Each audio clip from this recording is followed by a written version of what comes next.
Visit na buhay to, oh. Ano ba nangyari at nabulilyaso na naman ang manok ko? Di ba sinabihan na kitang ikondisyon mo ang manok ko na yon? Dahil hindi yun pwedeng matalo.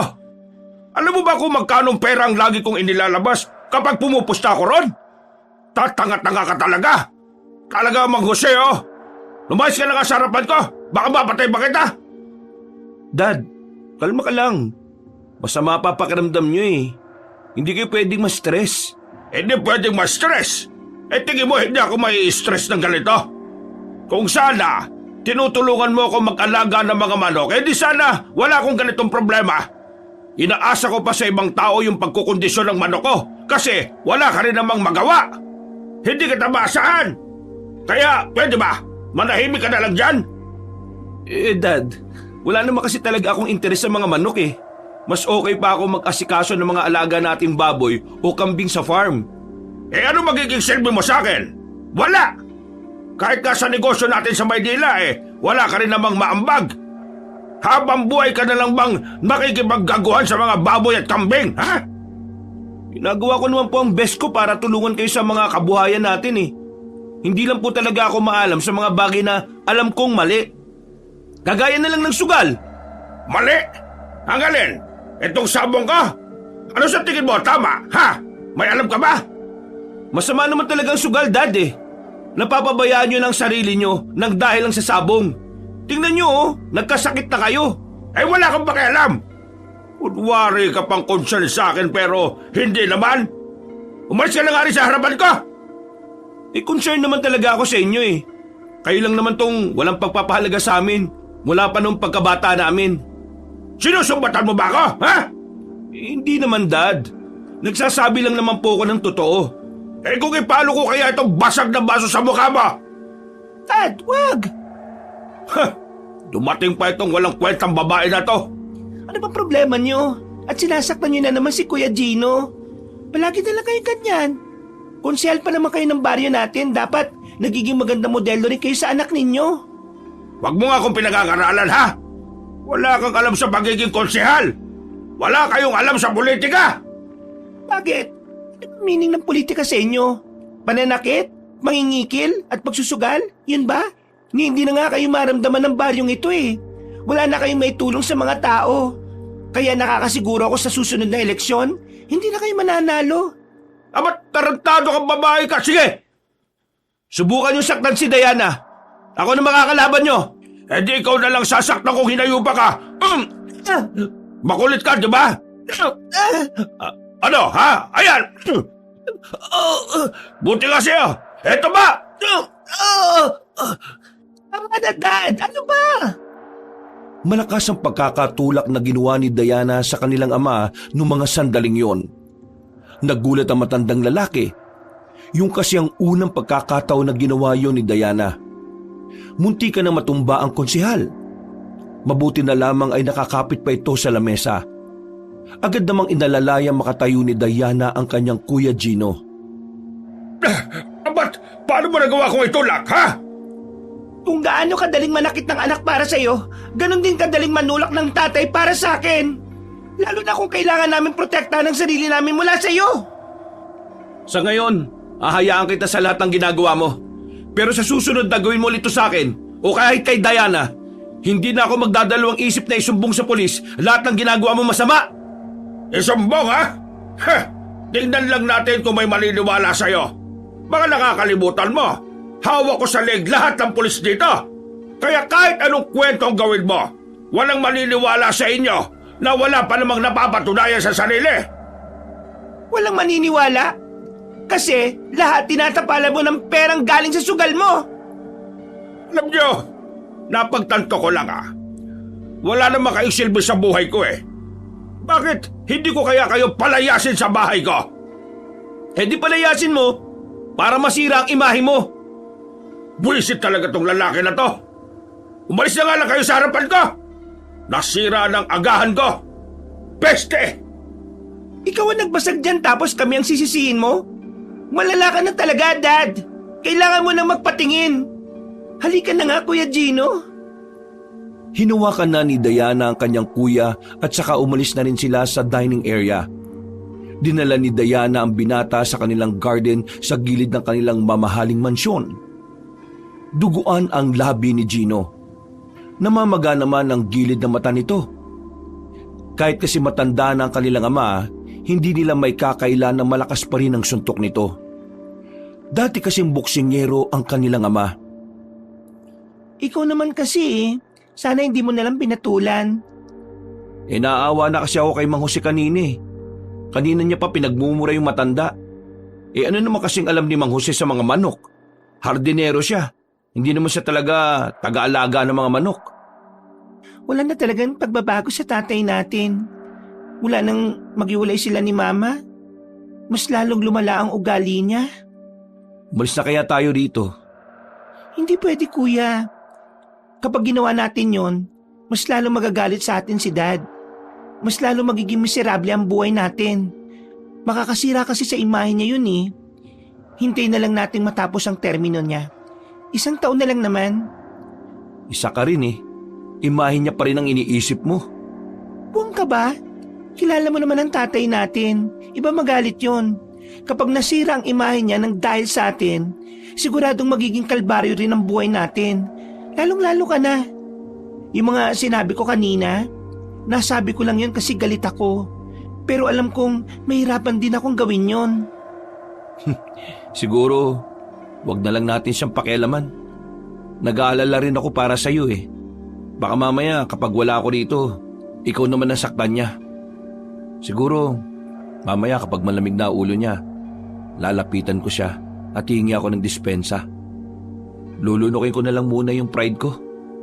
Wala tayong kapangyarihan ngayon eh, para kalabanin ang sarili nating ama. Yun na lang talaga magagawa natin sa ngayon. Kaya, tiis-tiis na lang muna tayo. Darating din naman ang araw na magbabayad niyang si Daddy sa lahat ng ginagawa niya sa atin eh. At sa lahat ng mga taong inabuso niya.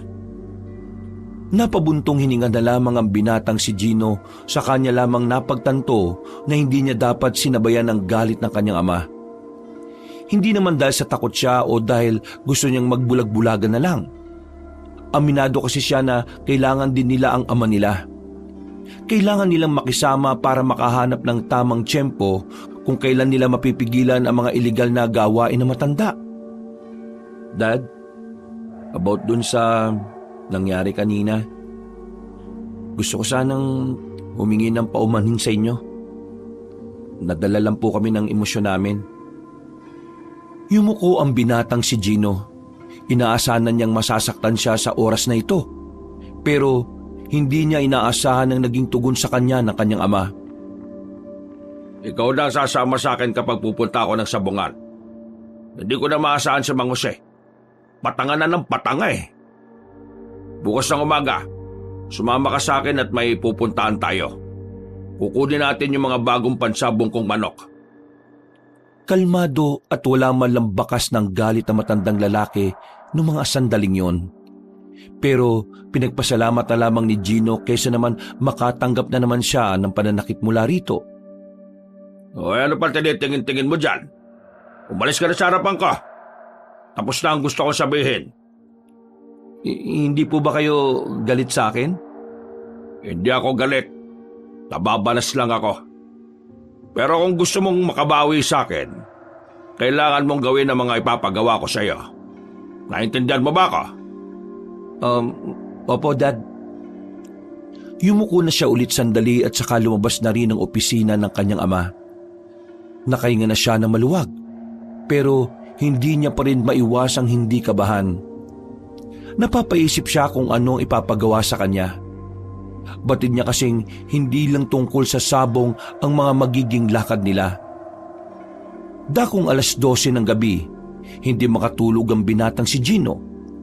Nakahiga lamang siya sa kama habang nakatutok ang mata sa kisame. Napasalubong ang kilay. Ayaw na ayaw kasi niyang naiistorbo pa kapag nakahiga na siya. Hindi niya alam kung sino ang kumakatok. Alam niyang malabong si Diana yon dahil mas maaga yung natutulog kaysa sa kanya. Sino na naman ba to? Nakakainis oh. Nakahiga na ako eh. Bumangon siya at binuksan ang pinto. Bumungad sa kanya ang pinsan niyang si Mateo. Nakangiti pa ito sa kanya ng malapad habang hawak-hawak ang dalang bote ng beer. Walang iya ka naman talaga oh. Kung kailan patulog na ako eh. Sus, kunwari ka pa dyan. Di ka naman pa natutulog eh. O ito, pampatulog mo. Inom tayo. Nako, may lakad kami ni Daddy bukas. Di ako pwede. Ubusin mo na lang yan na mag-isa mo. Nye, pampira naman talaga to. Nag-effort pa ako magpunta rito. May kukwento kasi sana ako sa'yo eh. Ikwento mo na lang. Pero hindi ako pwedeng uminom. O sige. Kukwento ko na lang sa'yo. Ayaw mo uminom eh. Eh ano nga naman ba kasi yan? Naalala mo ba yung tatay ni Jordan? Yung kasama dati ni Tito Rene sa pagboboxing? Oo naman. Bakit ko makakalimutan yun eh? Bisit na bisit ako ron. Patay na yun. Ha? Patay na? Bakit? Eh parang nung nakaraan lang eh nakita ko pa yun.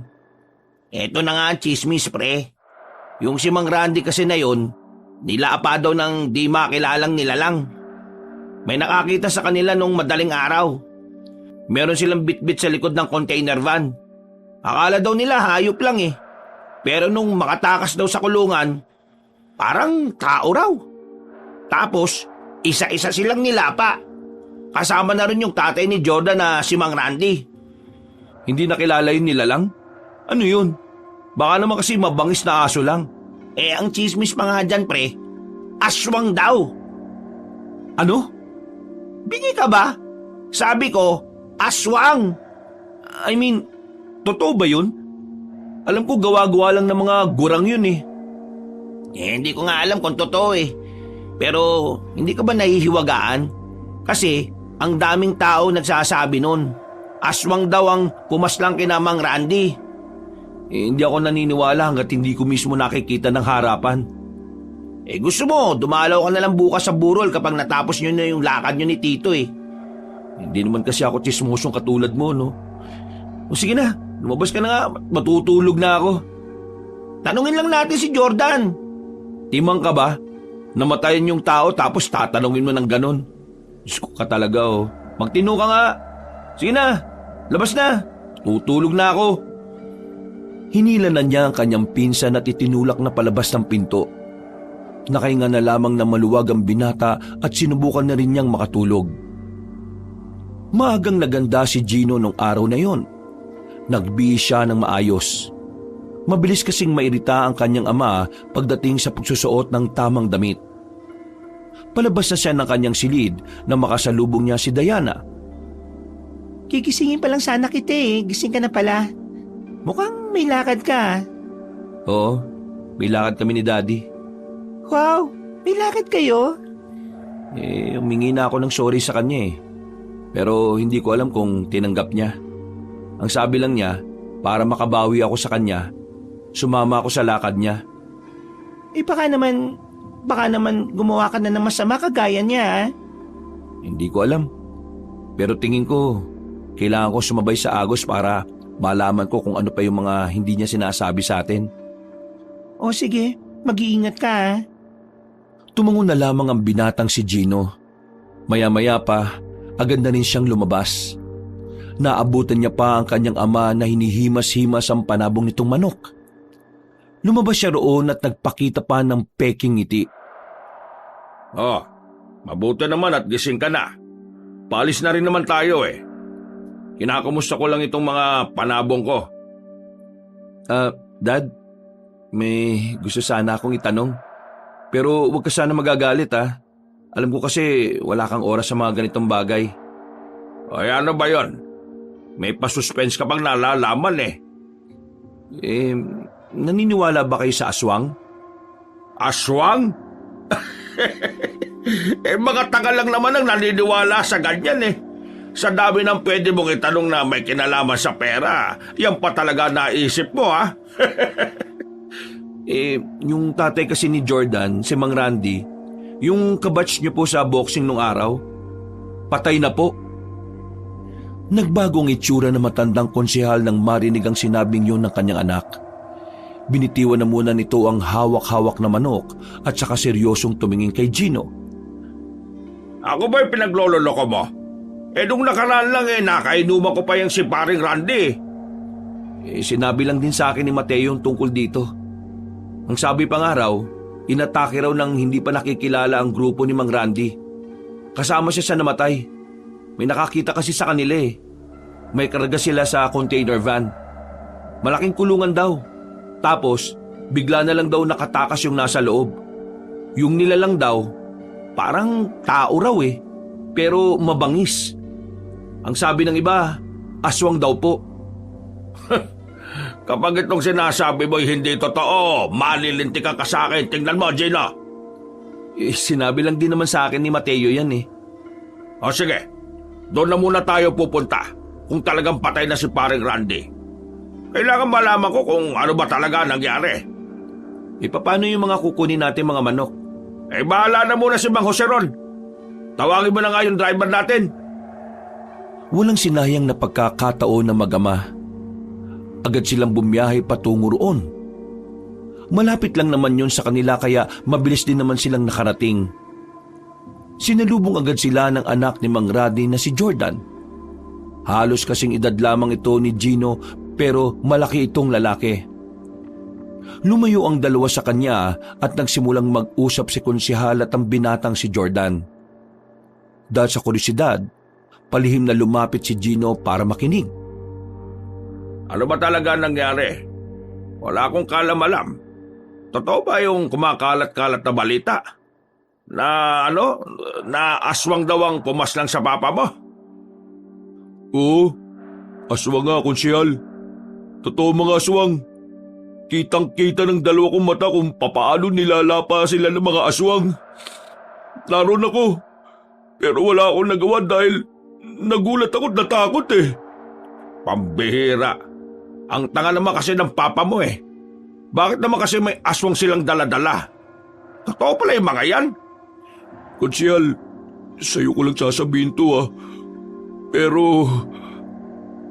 Hindi na narinig ni Gino ang mga sumunod na sinabi ni Jordan. Binulong kasi nito sa matandang konsehalang tungkol doon. Nakita naman ni Gino ang tila pagbabago ng ekspresyon ng mukha ng kanyang ama.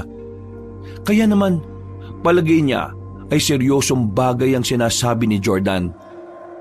Matapos ang usapan na yon, binalikan na rin siya ng kanyang ama. Sumaglit lang sila roon. Umuwi na rin sila ng mansyon. Nawala na rin sa mood si konsehal kaya hindi na muna ito lumabas para magsabong. Samantala, naikwento na rin ni Gino ang lahat sa kanyang kapatid ang mga nalaman niya. Hindi rin makapaniwala ang babaeng si Diana.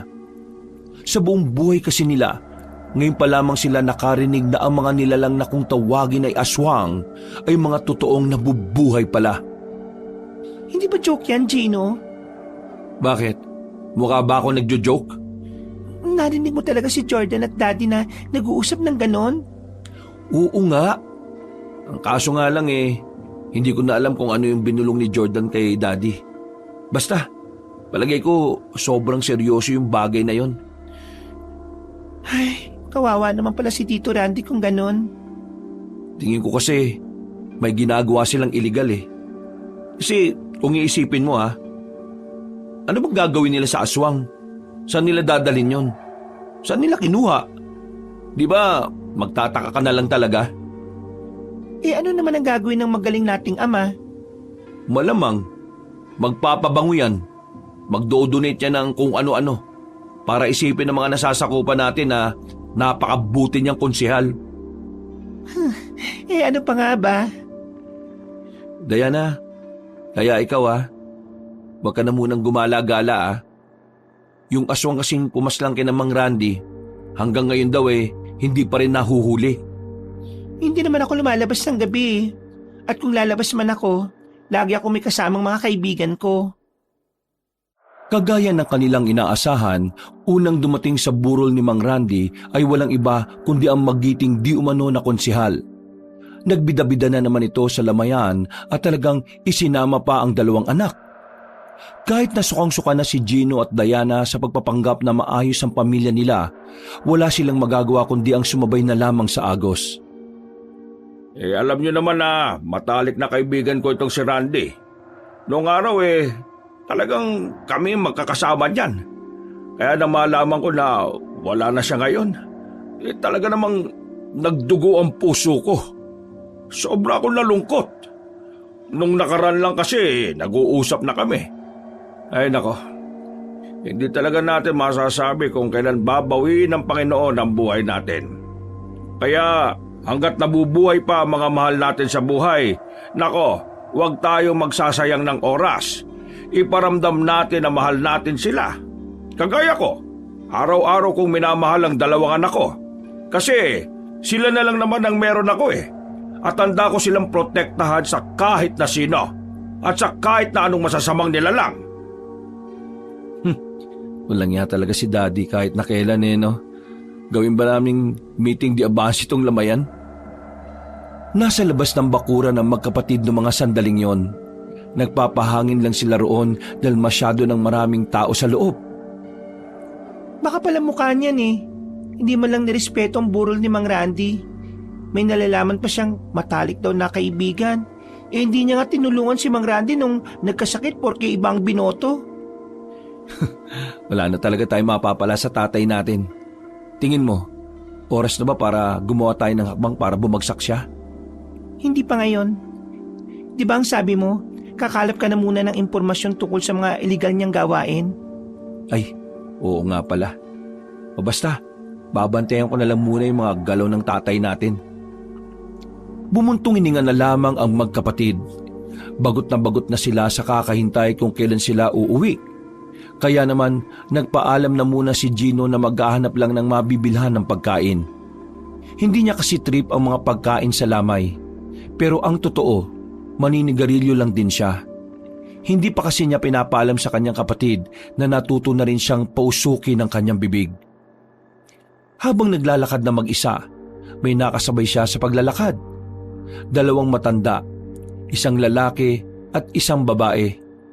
Parang mas matanda lang ito ng bahagya sa kanya. Ngumiti lamang siya roon, pero nakilala siya ng mga ito. Hindi ba't ikaw ang anak ni Konsehal? Tama yon. Siya nga.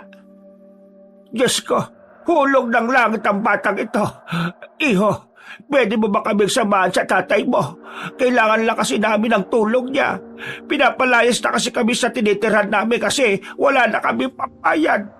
Kung pwede lang sana tulungan niyo kami. Ganun po ba?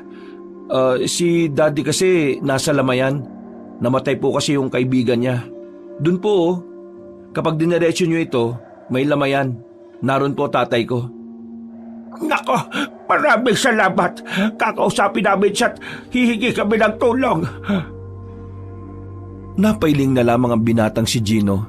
Sa halip na maghanap siya ng tindahan, mas pinili na lamang niyang samahan ng 2 matanda patungong lamayan. Sakto namang nasa labas na rin pala ang konsehal na si Rene. May kausap ito sa tawag.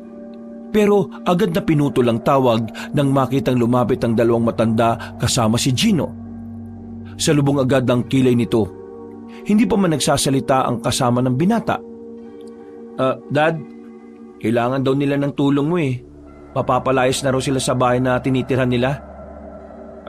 Manong, sandali lang ha. Hinila ni Konsehal Rene ang kanyang anak. Dinala niya ito sa likuran ng sasakyan at saka pinagsabihan. Ano bang ginagawa mo? Nasa lamayan ako. At alam mong nagpapasikat ako, hindi ba? Bakit nagdala ka ng ganyan? Ha? Hindi ko naman sila kakilala Nakasalubong ko lang sila. At wala na akong magagawa kundi samahan sila. Baka kapag tinanggihan ko silang samahan ipagkalat pa nilang may anak ang suplado. Di nasira pa pangalan mo. Sa sinabing ito ni Gino ay kumalma na ang kanyang ama. Bigla itong napangiti at hinawakan siya sa balikat.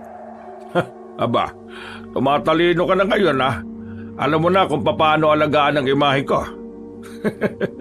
Pinabibilib mo na ako, Gino Yung 2 matanda, tulungan mo na rin po, Dad. Kapag nakita ng mga tao sa lamayan na tinulungan mo sila, di mas lalo silang matutuwa sa'yo. Walang ya. Naunahan mo pa akong isipin yan, ha? Eh, teka, ano bang kinain mo't magaling ka yatang mag-isip pagdating sa politika ngayon? Tama yan, tama yan. O sige, tara. Batid ni Gino na masamang gamitin ng kanyang ama ang dalawang matanda para magpabango ng pangalan. Pero yun lang din kasi ang alam na paraan ni Gino para matulungan ng dalawang matanda. Naawa naman kasi siya sa mga yon. Binalikan nila ang dalawang matanda. Agad na nagbigay ng pera ang kanyang ama. Talagang nilakasan pa ni Konsyal Rene ang kanyang boses para umabot sa lamayan. Napatingin ng mga tao. Effective nga ang ginawa niya. Lahat ng naroon bumilib sa kanya. Ngiting wagi ang konsehal. Sa gilid ay ang magkapatid na parang sukang-suka at diring-diri sa pagpapanggap na ginagawa ng kanilang ama. Pero wala silang magawa. Kailangan nilang sakyan ng trip nito hanggang sa makahanap na sila ng tamang pagkakataon para ibunyag ang mga kabulukan nito. Matapos ang pakikipaglamay nila, sumakay na rin sa sasakyan ng mag-aama. Nakangiti si Konsyal Rene hanggang sa makabalik na sila ng mansyon. Good mood ang konsihal. Si Mang Jose na madalas nitong pagalitan, binigyan ng 1,000 na bonus. Gino, dahil good boy ka sa akin ngayon, sumama ka sa akin bukas. Magsasabong tayo. Ipapakilala kita sa tropa. Sige Dad, ano pong kailangan ko suotin? Kung gusto mong mag-gown, pwede rin. Ano ka ba? Basta formal ka naman. Yung malalaman agad nila na anak ka ng konsyel at magaling na negosyante. Tumango na lamang ang binata. Ngumiti siya ng malapad para magmukha siyang mabait sa mata ng ama. Kailangan niyang gawin yon. Kailangan niyang magpasikat kay Konsehal Rene. Yun lang ang tanging paraan para pagkatiwalaan siya nito. Oh, nandito ka na naman. Wala ka bang ginagawa sa inyo? Gabing-gabi na. May bago akong kwento, insan pre. Ano? Tungkol na naman sa aswang? Oo, bakit? Interesado ka na ba? Ewan ko, di ko alam. Pero naniniwala na akong totoo ang aswang. Bakit? Nakakita ka na ba? Hindi. Narinig ko kasi Isarado mo na nga muna yung pinto. Papasok-pasok ka, di mo sinasara yung pintuan. Kapag tayo narinig ni Daddy, patay tayo. Eh bakit? Ano ba yung sasabihin mo? Nung unang beses naming pumunta sa bahay nila Jordan, nakausap sila ni Daddy. Narinig ko na sinabi mismo ni Jordan na totoong aswang ang pumaslang sa tatay niya. Tapos, meron siyang binulong kay Daddy. Ha? Eh ano daw sabi? Bulong nga, di ba? Kaya hindi ko narinig. Ito naman, akala mo hindi nag-grade 1. Pero buti naman at naniniwala ka na rin. Sa wakas, may kasama na akong mabuang tuwing bago matulog. Lagi ko kasing iniisip yun eh. Minsan nga, hindi ako makatulog eh. Eh, ano ba yung kwento mo ngayon? Hindi pa rin nahahanap yung nakatakas na aswang hanggang ngayon. At alam mo ba, may napahulat na sa amin na may nakakita raw sa aswang na yun. May mga kalalakihan daw na humahabol sa aswang. Parang ano? Parang mga manunugis ba yun? Ng aswang? Yun daw yung mga humahabol. Ano? Papatay nila yung aswang? Oo, pero kung kaya nilang patayin, eh pagkakaalam ko kasi, mahirap paslangin yung mga aswang eh. Mabibilis ang mga yun at mababangis din. Isan ba kasi galing yung mga aswang na yan? Magdadala pa ng kaguluhan dito sa atin yan eh. Eh ano bang sabi ni Tito? Alam na ba to ni Mayor natin? Dapat gawan nila ng aksyon yan kasi delikado ang aswang na yun eh. Ewan ko, di ko nga alam. Parang hindi mo naman kilala ang mga politiko rito sa atin. Napapailing na lamang ang lalaking si Gino at Mateo. Hindi na rin humaba pa ang kanilang usapan dahil inantok na rin silang dalawa. Doon na rin nagpalipas ng gabi ang kanyang pinsan. Kinabukasan ay agad din naman itong umuwi. Dakong 10:00 ng umaga, bis na ang binatang si Gino. Aalis na sila ng kanyang ama. Hindi niya alam kung saan ang tungo nila. Ang alam lang niya ay makikipagsabong ang kanyang ama. Marami kasi itong dalang manok at limpak-limpak na pera. Hindi nagtagal ay nakarating na rin sila roon. Nasa kagubatan nakatayo ang tila malaking warehouse, pero ang loob nito ay sabungan. Nakita ni Gino na kagaya nila, mayayaman din ang mga naroon. Lihim na binuksan ni Gino ang kanyang kamera para kumuha ng video. Matapos ang 2 minuto, ay pinatay na rin niya yon. Gino, manood ka kung paano ko pinaparami ang perang gagamitin ko sa eleksyon sa susunod na taon. Sigurado ka ba na walang magiging problema dito, Dad? Wala yan. Ang tagal-tagal ko nang ginagawa to. Basta, manood ka lang. Matututo ka rin at balang araw ikaw na rin ang gagawa nito. Pumasok na sila sa loob. Maingay. Maraming nagsisigawan. Nakikita rin niya ang limpak-limpak na pera na pinampupusta. Nang magsimula ng makipagsabong ang kanyang ama, sunod-sunod ang naging panalo ng konsehal. Paldo-paldo na naman ang matandang lalaki. Kaya bandang hapon lang, naisipan na nitong umalis ng sabungan at dalhin ang lahat ng pinanalong pera. Nanay, ibanehan mo na yan sa sinasabi ko sa iyong lugar ha. Dediretso tayo sa kausap ko. Mas itataas natin ang uri ng sabong dito sa atin. Dad, sana tayo pupunta? Malalaman mo rin mamaya. Sasabihin ko sa iyo kung ano ang kakaibang papasukin ko. Mas malaki kita rito. Mas marami ang pera ang pwede nating mauwi at magagamit ko pa sa pangangampanya sa susunod na taon. Tumangon na lamang si Gino, pero ang totoo, napapaisip din talaga siya kung ano ang mga binabalak ng konsehal. Humarurot ang sasakyan. Para na silang lilipad sa sobrang bilis. Mga 10 minutong biyahe lang. Narating na rin nila ang isang bahay. Maganda ang bahay na yon, pero hindi naman kalakihan. May mga nagbabantay na 2 lalaki sa labas. Pero nang makita nila si Konsehal Rene, agad na binuksan ng 2 bantay ang malaking gate. Nagbigay galang pa ang mga yon sa kanila. Hello, Konsyal! Magandang gabi! Akala ko naman hindi ka na darating eh. Bakit naman hindi ako darating meron tayong magandang mapagkakasunduan. Nagtataka si Gino noong mga oras na yon. Hindi niya alam kung bakit naroon si Jordan. Samantalang sa mga oras na yon ay nakaburo lang ama nitong si Mang Randy.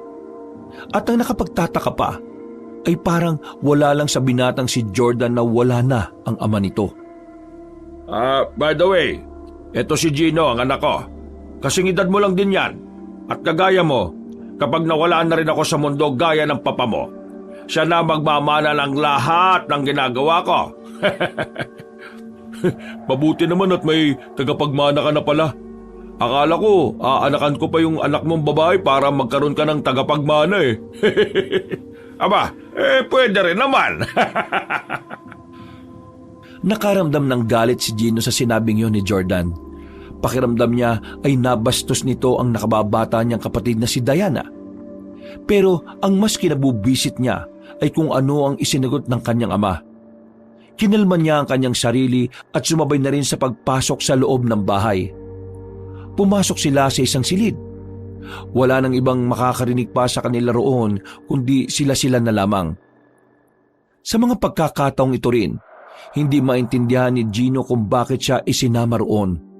Pero kutob niya, pinagkakatiwalaan na rin siya ng kanyang ama. Now tell me, Konsyal, sigurado ka na ba sa inaalok kong business sa'yo? Oo naman. Hindi naman ako magsasayang ng oras na magpunta rito kung nagdadalawang isip pa ako. You know what, Jordan?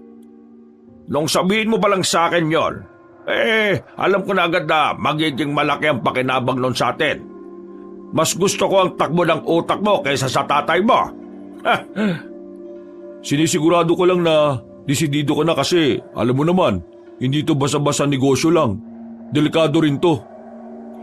Hindi ba nasabi sa ng papa mo bago siya mamatay na sanay na ako sa delikado?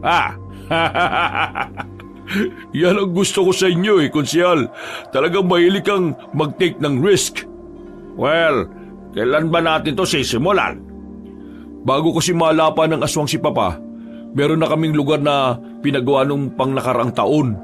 Handang-handa na talaga yun. Mga pansabong na lang talaga ang kulang.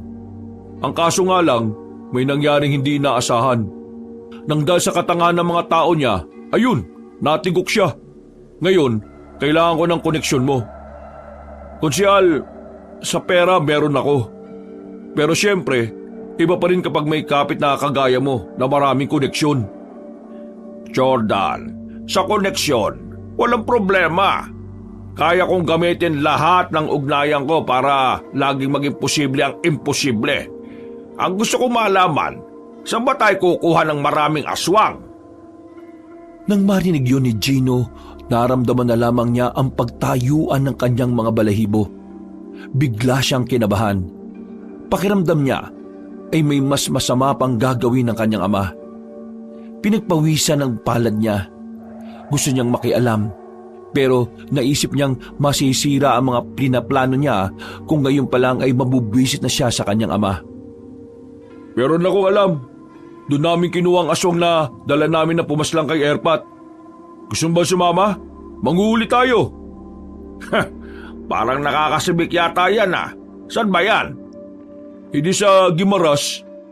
May isang lugar doon na maraming aswang. Delikado nga lang ang panguhuli kasi malalakas at mababangis din ng mga aswang. Pero kung gusto mo lang hindi naman ganun kadelikado, may alam pa akong paraan. Hindi mo na kailangan pang mangamba para sa buhay mo. Ang kailangan lang natin, tao. Tao? Anong ibig mong sabihin, Jordan? May kakilala rin kami na marunong mangyanggaw. Malakas ang kapit sa diablo nitong taong to. Ang yanggaw ay ang pamamaraan ng isang albularyo para gawing isang aswang ang isang normal na tao. Gumagamit lang siya ng dugo mula sa natural na aswang. Inaaluan ng kung ano-ano at dinadasalan o niriritwalan. Kahit itong anak mo, kaya niyang gawing aswang to. At alam mo anong mas maganda rin? Mas malakas sa mga hindi natural na aswang kung ikukumpara mo sa mga aswang na natural. Malaki magiging pera natin dito kapag pinaalam ko sa mga kakilala kong tungkol sa bago nating pakulo. Hindi na mga manok ang pagsasabungin natin. Mga aswang na. Oo, madali tayong yayaman dito, konsyal. Kada aswang, pwede natin presyohan ng milyon. Abay, tiba-tiba talaga. Cheers! Cheers! Masaya ang dalawa sa usapan na yon. Pero si Gino, pinilit na lang niyang ngumiti. Malinaw sa kanya ang kademonyohan na naman na gagawin ni konsihal. Malinaw sa kanya no ay mga tao na namang madadamay para lamang sa mga pansariling interes ng kanyang ama. Natapos ang usapan na yon, pinauna na siyang pinauwi ng kanyang ama. Umalis si Konsihal Rene kasama si Jordan. Hindi niya alam kung saan pupunta ang mga yon. Ang nasisiguro niya lang ay sisimulan na ng dalawa ang makabagong sabungan na nais pausuhin ng mga yon. Pagbungad sa kwarto niya, nakita niya roon si Mateo, nagbabasa ng libro habang kumakain. Agad niya itong nilapitan at inagaw ang libro. Binalik niya yun sa lagayan. Uy, pasok ka ng pasok dito nang hindi ka nagpapaalam ha. Wala ka bang ginagawa sa inyo? Ito naman, ang init naman ng ulo mo. May dalaw ka ba? Wala ako sa mood makipag-usap, Mateo ha. Marami akong iniisip. Lumabas ka na nga muna. Okay, ikaw bahala. Sasabihin ko pa naman sana sa iyo kung paano pumatay ng aswang. Para sana kapag nakaharap mo yung nakawalang aswang kaya mong lumaban. O sige na, bye. Uy, sandali! Bakit? Kala ko ba ayaw mo akong kausap? Paano pinapatay yung aswang?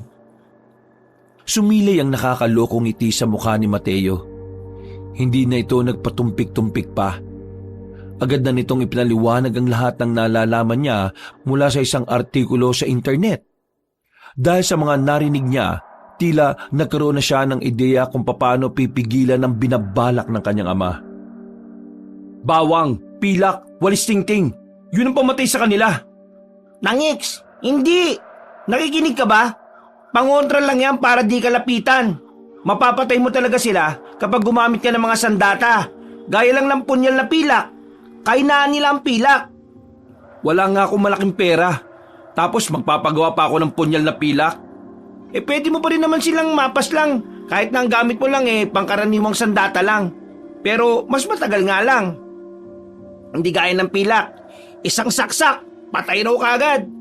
Pero teka, bala ka bang hanapin yung nakawalang aswang? Wala. Gusto ko lang magkaroon ng kaalaman. Alam mo naman si Diana, alis ng bahay. Baka mamaya mapaano siya. Mas maganda nang may alam ako para maprotektahan ko siya, di ba? Wow, sweet mo naman palang kapatid ko, ya. Sira ulo. Alam mo naman na bukod sa iyo si Diana lang ang itinuturing kong kakampi sa buhay ko na to. Alam mo rin naman di ba kung anong klaseng tao ang tatay ko? Ano yun? Malamang, putok ng baril.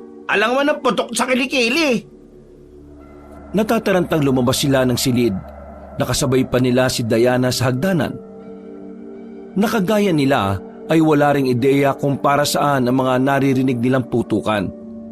Nang makalabas na sila ng mansyon, natanaw nila sa bakuran ang mga gwardya na tila nagkakagulo. Naroon din ang mga hardinero na nag-overtime sa trabaho.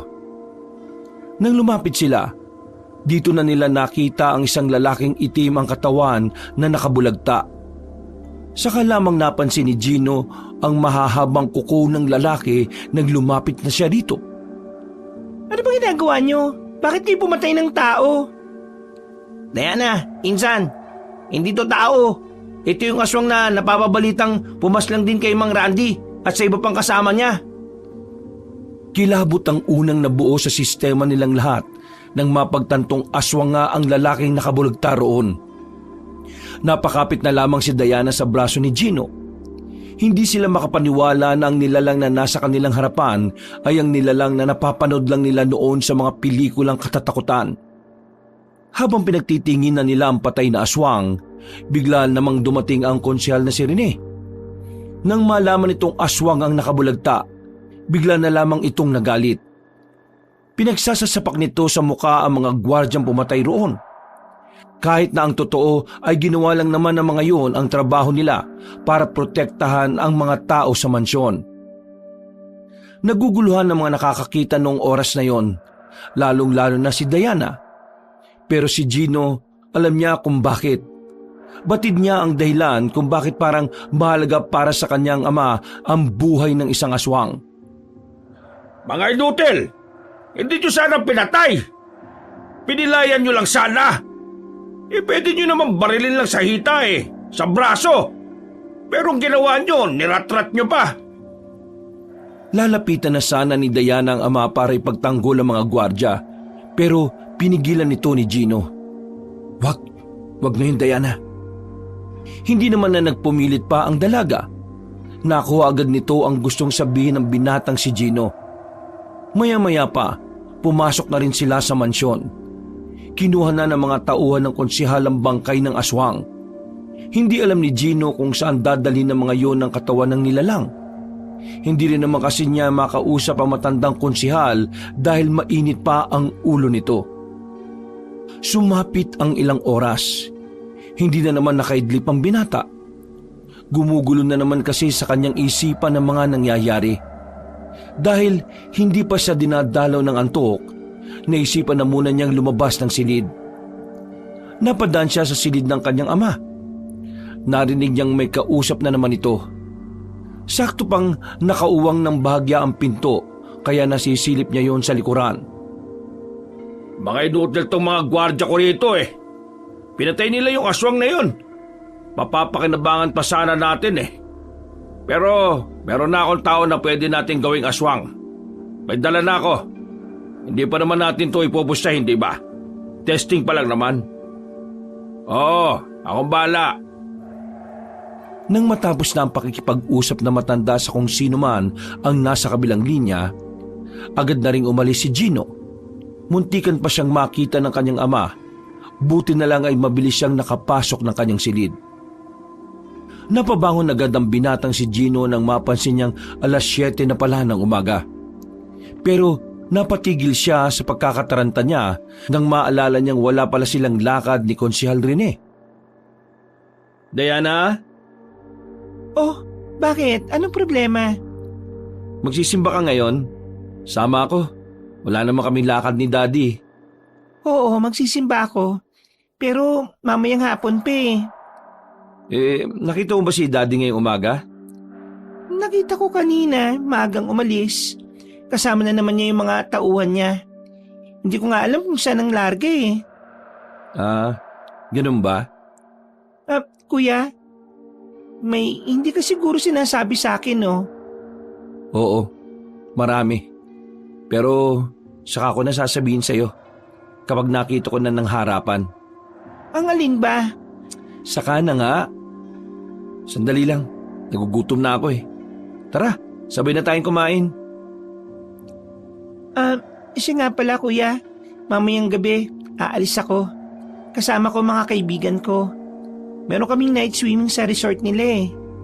Oh, bakit kailangan gabi pa? Isa ka ba naman nakakita ng night swimming na umaga o tanghali? Pilosopo ka rin ha. O sige, ikaw bahala. Pero doon ka na rin magpalipas ng oras ha. Delikado kung uuwi ka pa ng gabi. Mabilis na lumipas ang oras. Sumapit na rin ang kinagabihan. Buong akala ni Gino ay wala na siyang gagawin. Pero bigla na lamang siyang pinatawag ng kanyang ama. Sa hindi malamang dahilan, nakaramdam siya ng kaba. Pero meron ding pananabik. Ganda mo sarili mo. Isasama kita sa bagong negosyo na meron ako. Dad, ito ba yung napag-usapan niyo ni Jordan? Yung tungkol sa aswang? Oo, yun nga. Dumating na kasi ang ibang aswang na order namin mula sa Gimaras. Pero meron din naman kami mga tao na ginawang aswang. Gagawing testing lang. Dad, hindi ba parang kawawa naman yung mga taong ginawa niyong aswang? Hindi naman. Yung mga yayang gawin yung mga taong patapon na mga buhay. O kaya naman yung mga taong kakaunti na lang ang oras sa mundo.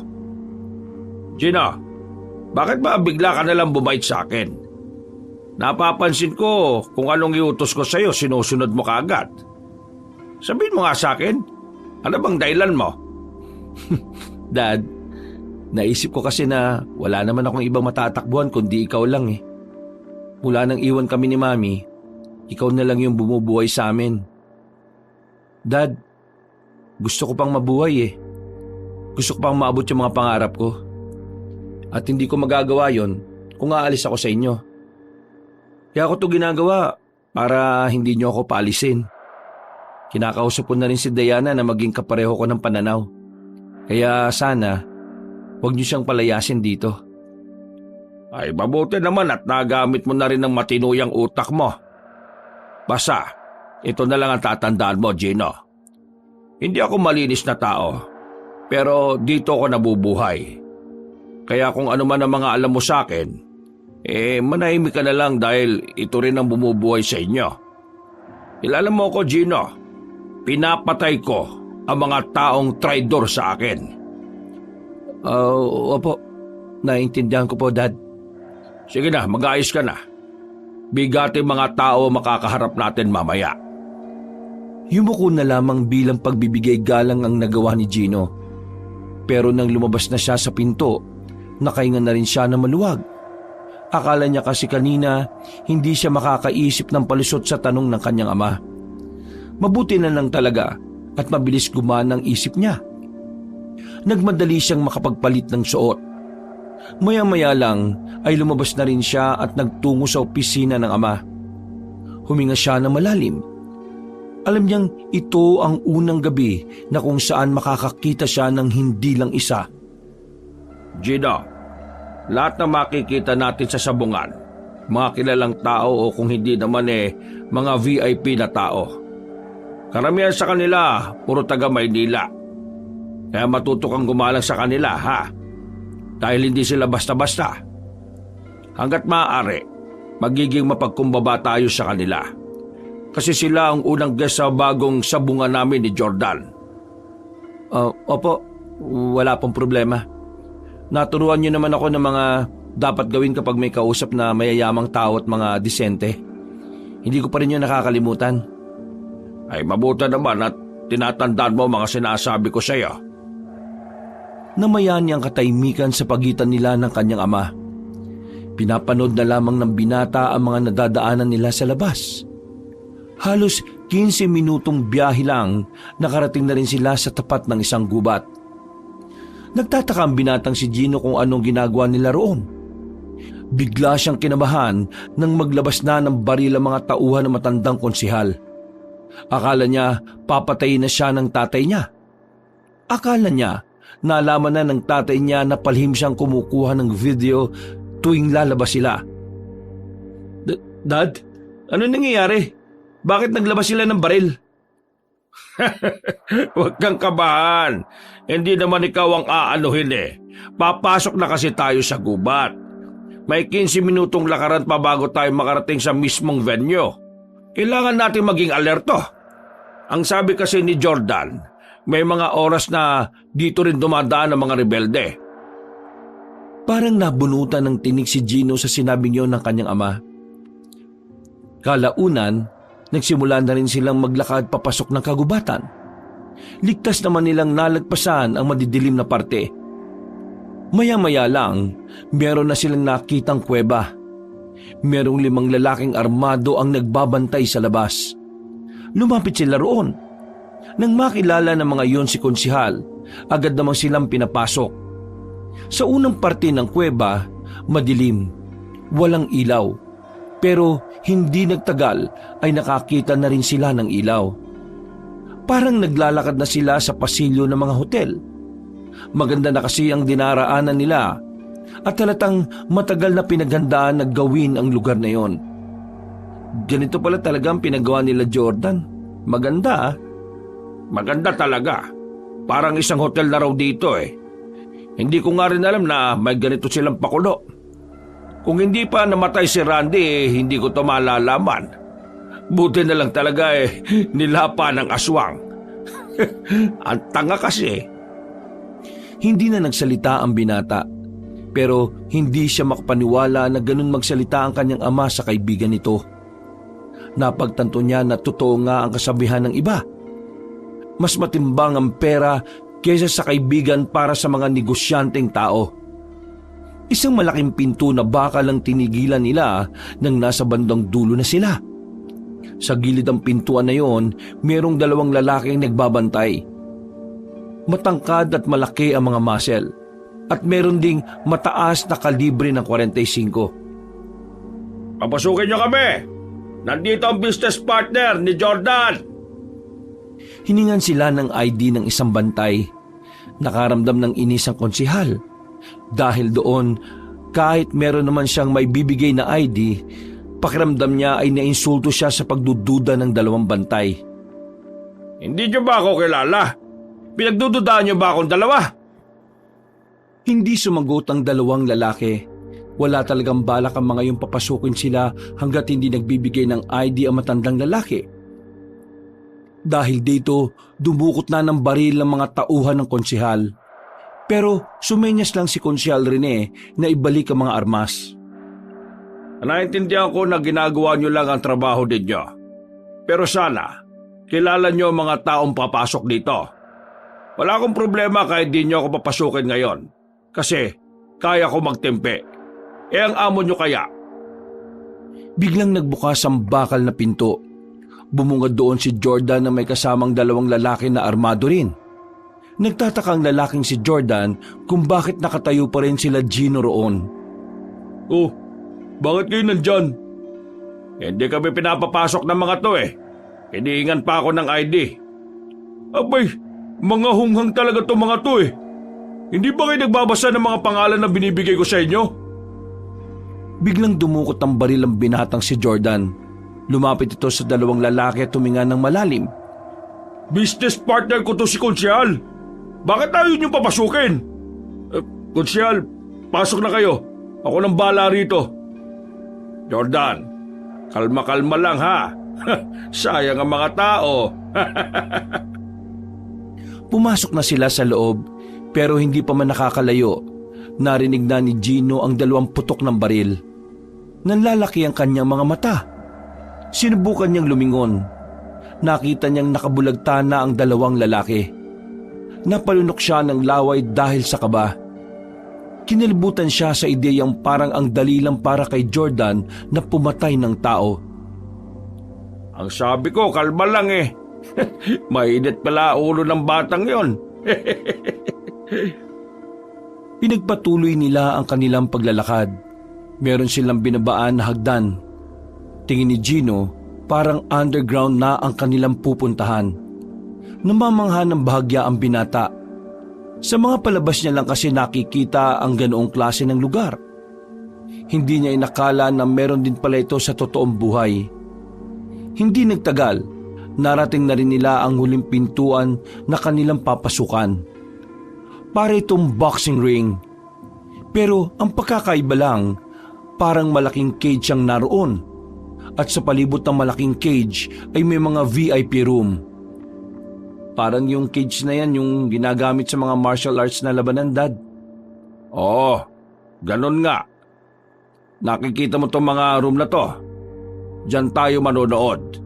Hindi na natin kailangan makipagsiksikan. Nakaupo na lang tayo habang nakatanaw doon. Meron silang pinasukang isang VIP room. Kasama nila si Jordan doon. Habang tumatagal, parami na ng parami ang mga dumarating na guest. Lahat ng mga yon ay mga bigating tao. Pero ang mas inaabangan ni Gino ay ang pagdating ng mga aswang. Dad, matagal pa ba? Gusto ko na makita kung ano mangyayari. Masyado ka namang excited eh. Hintay mo lang, papasok na rin sila. Habang nasa VIP room, napalingon sila sa mga pumapasok sa baba. May 2 kulungan na dala ang mga lalaki. Doon ay narinig nila ang 2 matandang umiiyak. Pero maya-maya ay bigla-bigla na lang umangil. Ipinasok ang 2 aswang sa loob ng malaking hawla. Pagtanggal ng takip, dito na nakita ni Gino kung sino ang 2 matanda na yon. Mang Biyong? Aling Minerva? Dad, di ba sila yung 2 matandang tinulungan mo para hindi mapalaya sa bahay nila? Oo, sila nga. Naisip ko kasi na para magkaroon naman sila ng pakinabang pinayanggaw ko sila. Kesa naman di ba dumating na lang ang oras ng kamatayan nila ng walang pakinabang. Di yan, silang 2 ang paglalabanin natin. Testing lang naman. Kumbaga eto ang buena mano. Litong-lito ang binatang si Gino kung ano ang mararamdaman niya ng mga sandaling yon. Awang-awa siya sa 2 matanda. Mas lalong nabuhay ang puot at galit niya para sa kanyang ama. At dahil din dito, mas lalo siyang nagkaroon ng dahilan para ilaglag ang mga kasamaan ng konsehal. Gusto niyang pigilan ng mangyayari, pero kailangan niyang manatili sa kinatatayuan niya. Kailangan niyang tatagan para hindi masira ang mga pinaplano niya. Kaya naman, habang abala ang lahat, lihim niyang binuksan ang kamera ng kanyang cellphone at kinuhanan ng video ang buong paligid. Hinagip niya rin sa kamera ang kanyang ama, pati na rin si Jordan. Hindi nagtagal, magsisimula na rin ang labanan. Merong ibinagsak na isang pirasong manok sa gitna ng 2 matandang aswang. At dahil parehong gutom na gutom si Mang Biyong at Aling Minerva, mapipilitan ng 2 na pag-agawa ng hilaw na manok na yon. Dito na rin nagsimula ang labanan ng mag-asawang matanda. Dahil sa pangingibabaw ng pagiging aswang ng 2, nakalimutan na ng mga yon na mag-asawa sila. Ang tanging tumatakbo na lamang sa utak ng mga yon ay ang makakain. Parang dinudurog ang puso ni Gino ng mga sandaling yon, pero kailangan niya magpanggap na ayos lamang siya. Mga ilang sandali lang, nakita na lamang niyang hindi na gumagalaw si Aling Minerva. Nanalo ang aswang na si Mang Biyong. Nang mapagtanto yun na matandang lalaki, nagwala ito sa loob ng ring. Hindi yun maawat na mga bouncer. Sinubukan nilang sakluban ng lambat ang matandang si Biyong, pero mukhang mas lalo lang itong lumakas. Pagbabayaran niyo ang ginawa niyo sa amin na kasama ka! Dumami na ang mga tao sa loob ng malaking hawla na yon. At dahil hindi nila gustong patayin ang matandang aswang, mano-mano nilang huhulihin si Mang Biyong. Kunsyal, ipapapatay na natin ang aswang na yan. Baka makawala pa eh. Wag. Anong wag? Hindi nila kakayaning huliin ng matandang yan kung di sila gagamit ng baril. Hindi mo ba naisip? Pwede natin gawing manok ang matandang yan. Kita mo naman, di ba? Ang lakas niya. Pwede rin nating ipabiding yung aswang na yan. Malaking pera yan. Nawala ang pagkabahala ni Jordan. Tila kuminang ang mata sa ideyang yon ng konsehal. Pero si Gino, nababahala na siya. Parang nakikita na kasi niya ang mga susunod na mangyayari. Nang tumingin sila sa ring, nakita nilang sumenyas na ang mga bouncer. Sinabi na ng mga yon na hindi nila kaya ang aswang kung wala silang hawak na armas. Pero hindi yung pinakinggan ni Consiel Rene at ni Jordan. Maging ang mga VIP guest din ay tuwang-tuwa na sa mga nangyayari. Dad, wala pa rin ba tayong gagawin? Kumalma ka, Gino. Kumalma ka. Nakikita ko na malaking pera. Pero iba ang nangyari sa kung anuman ang inaasahan ng lahat. Nagulantang sila nang makitang nakabulagtan na sa loob ng ring ang 7 lalaki na malalaki ang katawan. Lahat ng yun ay pinaslang at nilapa lang ng isang matanda. Tantang ko yan at yung ginawa ninyo! Naalarma na silang lahat nang makitang lumabas na ng ring ang aswang na si Mang Biyong. Sa mga sandaling ito, nagtakbuhan na sila palabas. Pati ang mga tao rin sa mga VIP room ay nataranta na rin. Dad! Sandali! Nahuli si Gino sa pagtakbo dahil sumabit pa ang damit niya sa nakausling pako. Hindi na siya nakahabol pa sa ama niya at kay Jordan. Narinig na lang niya nagkakaputukan na. Nang matanggal na niya ang kanyang damit, dali-dali na siyang tumakbo palabas. Hindi niya alam kung saan siya pupunta. Natataranta niyang hinahanap ang daan palabas. Hanggang sa meron siyang mapasukan na isang malawak na silid. Madilim doon. Kinakapa-kapa niya ang pader hanggang sa nakarating siya sa likuran ng isang malaking generator. Doon siya nagtago at nagdasal na sana hindi siya makita ni Mang Biyong. Batid niyang maari din siyang paslangin na matanda dahil anak siya ni Konsehal Rene. Naggulat si Gino nang biglang lumiwanag ang paligid. Maraan siyang sumilip kung sino ang pumasok sa loob. Pagtingin niya, naroon na si Mang Biyong. Duguan ang buong katawan nito dahil sa dami na nitong kinain. Napansin din ni Gino ang mga matatangkad na bagay na may nakatakip na itim na tela. Nang tanggalin yun ni Mang Biyong, nakita niyang yun pala ay mga hawla. At ang mga nasa loob nito ay walang iba kundi mga aswang. Hindi bababa sa 20 hawla ang mga naroon. Isa-isang pinakawala ni Mang Biyong ang mga nasa loob. Dahilan para mas lalong mabahala ang binatang si Gino. Agad na pumasok sa kanyang isipan na kapag nakalabas na ang mga aswang na yun, hindi malabong sa baryo nila pumunta para magiganti sa kanyang ama. Nagsilabasa ng mga aswang. Tanging si Mang Biyong na lamang ang naiwan, habang si Gino naman na natiling nakatago pa rin doon. Alam kong nandiyan ka!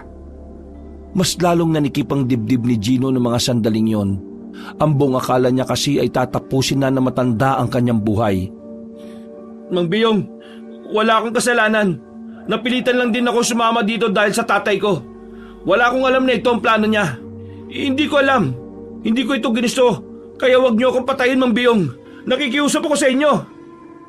Sinira niya ang nananahimik namin buhay ng asawa ko. At ngayon, wala na sa buhay ko si Minerva. Pinaslang ko siya ng dahil sa pagiging aswang na ito na hindi naman namin ginusto. Pagpabayaran niya ang ginawa niya ito. Datanak ng dugo sa baryo niya. Nakikiusap po ako, Mang Biyong. Huwag niyo po ako saktan. Hindi po ako masamang tao. Hindi kita sasaktan ngayon, iho. Pero sa susunod na makikita kita, kalaban na ang tunay ko sa iyo. Lahat ng may ugnayan kay Konsehal, inantamoy ko na! Nakahinga na ng maluwag si Gino ng mga sandaling yon. Pero kahit na nakaligtas siya, hindi pa rin siya naging kampante. Hindi niya alam kung paano siya aalis sa lugar na yon. Gayong ang mga aswang ay gumagala-gala na sa labas. Nasaan na kayong tatay ko? Walang ya. Iniwan na ako. Nakalabas na rin si Gino ng kuweba. Lahat ng taong nadaanan niya ay patay na. Bulagta at bakas ang paglapa ng mga aswang. Nakatago lamang siya sa gilid habang nakikiramdam. Nang masiguro niyang wala ang aswang sa paligid, nagmamadali na rin siyang tumakbo paalis. Naabutan niya pa ang sasakyan nila sa kalsada, pero wala sa kanya ang susi. Tinakbo na lamang niya ang kalsada. Halos kalahating oras niyang ginawa yon. Sa wakas, nakarating na rin siya sa kanilang baryo. Wala na roon ang kanyang ama. Pati si Diana ay wala na rin sa mansyon. Natataranta niyang tinawagan ng dalaga. Mabuti na lamang ay agad itong sumagot sa kanya. Hello, Diana! Huwag ka na munang uuwi rito Yung mga aswang, nakatakas! Anong nakatakas? Mga aswang?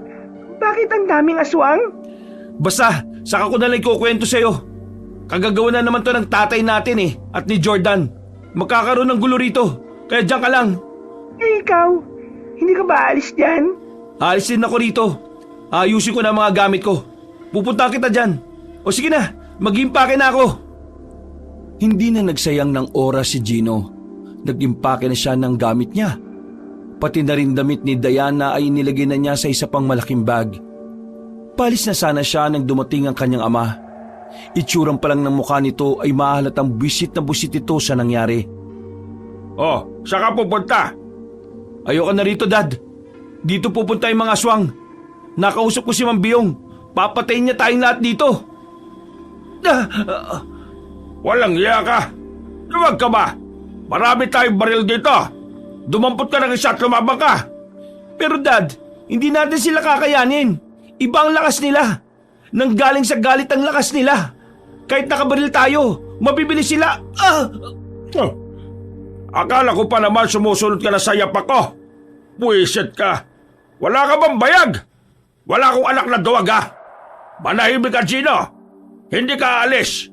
Sasamahan mo kami rito na labanan ng mga lintik na aswang na yan. Sinabihan ko na kasi kayo kanina. Kapag nakalabas ng ring si Mang Biyong, may mangyayaring masama. Pero hindi kayo nakinig sa akin Huwag mo ko sinisisi dyan Kasalanan to ni Jordan. Kung inalam niya lang sana ang kapasidad na matandang yon, di sana hindi ito nangyari. Basta ikaw, huwag kang aalis. Akong unang papatay sa'yo kapag iniwan mo ako sa bahay na ito. Inagaw ng mga tauhan ni Konsyel ang dala niyang 2 bag. Wala nang nagawa pa si Gino. Hindi siya nakaalis ng mansyon. Kahit ayaw niya, humawak na lang din siya ng baril. Kailangan niya kasing manatiling ligtas para sa kanyang kapatid na si Diana. Hindi bababa sa 40 tao ang nagbabantay sa mansyon. Lahat ng iyon ay puro armado. Pero kahit na ganon, hindi pa rin magawang makampante ni Gino. Sira ulo, anong ginagawa mo rito?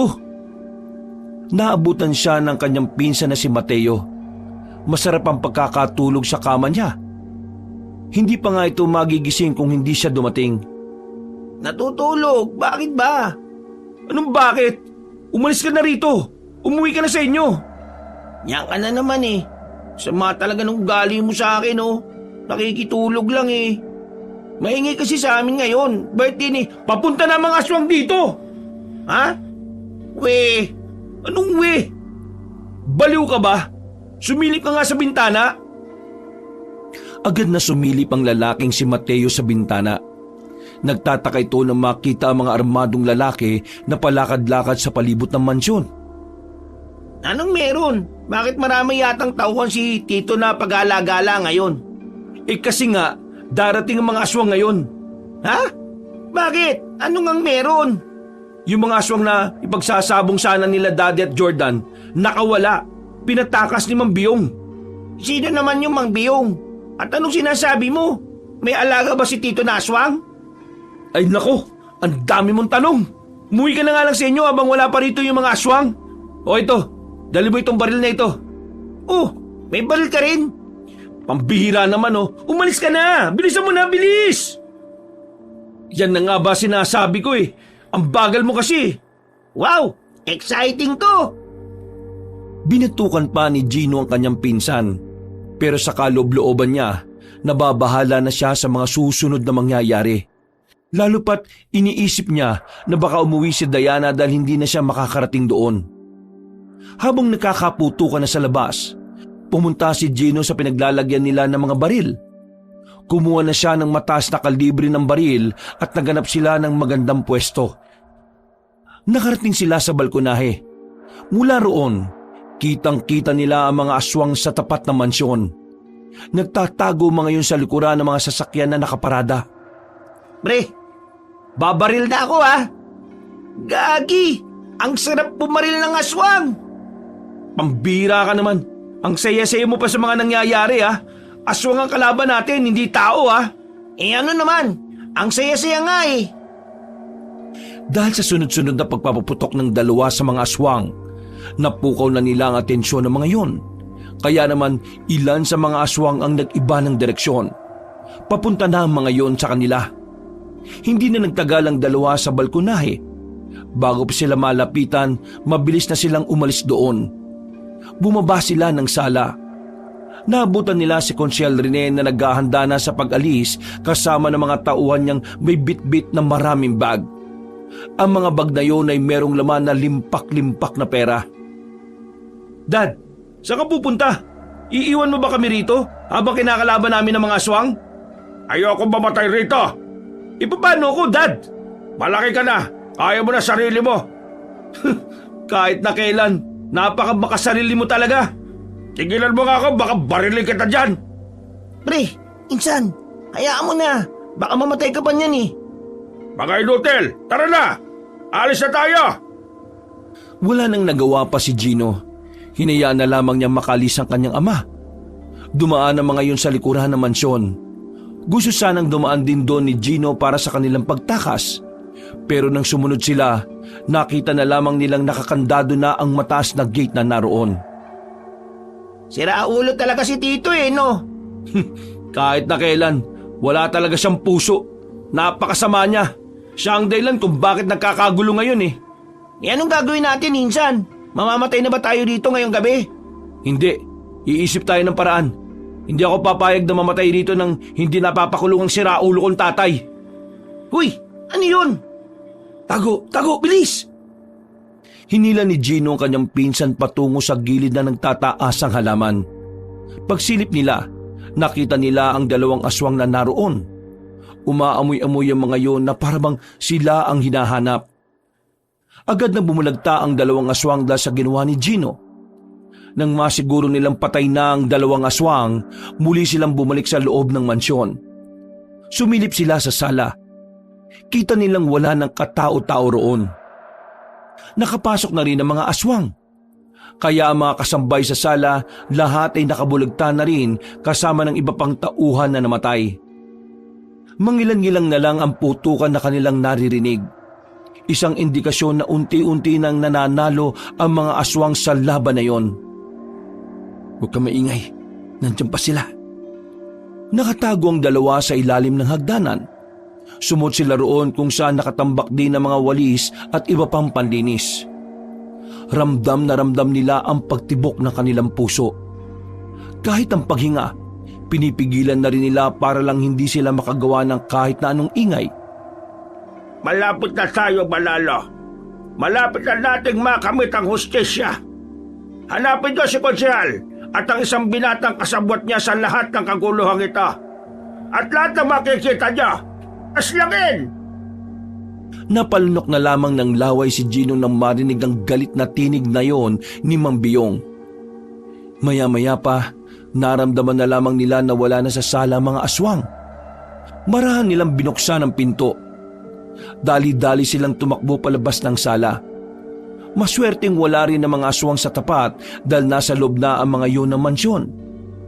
Kinalibutan ng magpinsan nang madaanan nila mga bangkay ng mga tauhan ni Konsehal Rene.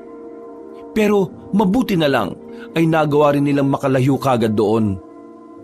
Hingal na hingal ang dalawa nang pansamantala silang nagpahinga sa likuran ng lumang waiting shed. Akala ko mamamatay na tayo kanina eh. Pero grabe, Grabe sa mansyon nyo ngayon. Parang tapon na ng bangkay. Oo, ano, masaya ka pa ngayon. Pre, sabihin mo naman sa akin kung ano nangyari oh.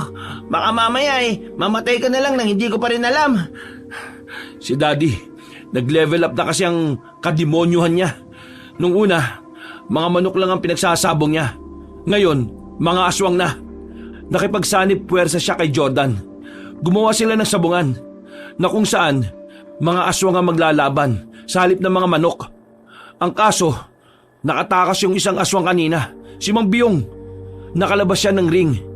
Napuntahan niya kung saan nakatago yung mga aswang na nakakulong pa sa hawla. Kaya ayun, pinatakas niya. Grabe naman si Tito. Siguro ngayon, nahihiya na si Satanas sa kademonyoan niya eh. Kapag nakakuha na ako ng pagkakataon, ipapakulong ko na si Daddy. Marami na akong hawak na ebidensya. Matapos lang lahat ng ito, ihimas na rin siya sa rehas. At ipinapangako kong hindi na siya makakalabas kahit na kailan. Paano kung mamatay na kagad si Tito bago pa siya makulong? Hindi mamamatay si Daddy. Kilala ko siya. Marami siyang koneksyon na poprotekta sa kanya. Mga kaaway niya nga ang rebelde, nagawa niyang labanan eh. Ito pa kayang mga aswang. Kung sa bagay, matagal nga talaga mamatay ang mga masasamang damo. Alam mo kung anong kinababahala ko? Yung mga tao sa baryo. Madadamay sila sa gulo na hindi naman sila ang gumawa. Oo nga, kawawa naman sila. Pero wala rin naman tayong magagawa eh. Hindi, meron tayong magagawa. Bukas ng umaga, kapag wala na mga aswang sa baryo, babalik tayo ron. May naisip na akong paraan. Hello? Diana? Hintayin mo ako dyan ha. Natagalan lang ako pero papunta na rin ako. Malapit na ako sa mansyon. Ha? Bakit ka pupunta sa mansyon? Ang sabi ko, ako ang pupunta sa'yo. Ang tagal mo eh. Malay ko ba kung ano nangyari sa'yo? Huwag kang pupunta sa mansyon. Nandun ang mga aswang. Wala na kami doon. Ano? Hello? Hello, Diana? Dito ka lang ha. Pupuntahan ko lang si Diana.